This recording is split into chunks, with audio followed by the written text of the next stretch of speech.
Beredar kabar BBM jenis Pertalite dan Premium akan dihapus. Kabar ini beredar setelah rencana penghapusan bahan bakar minyak RON 88 alias Premium kembali dikemukakan oleh Kementerian Energi dan Sumber Daya Mineral. Rencana penghapusan bahan bakar minyak RON 88 alias Premium kembali dikemukakan Kementerian Energi dan Sumber Daya Mineral.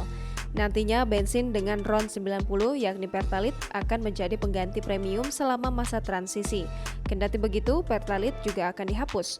Sehingga dihapuskannya BBM Pertalite dan Premium, maka hanya akan ada bensin dengan kadar oktan RON di atas 91 yang dinilai lebih ramah lingkungan seperti Pertamax.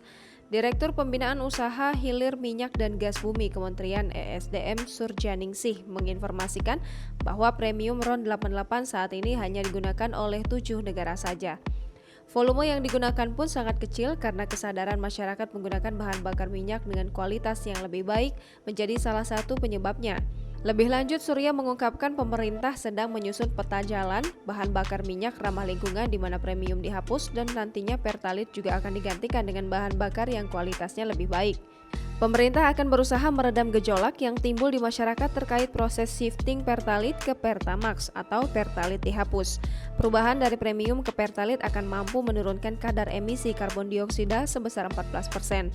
Adapun perubahan dari Pertalite ke Pertamax akan menurunkan kembali emisi karbon dioksida sebesar 27%.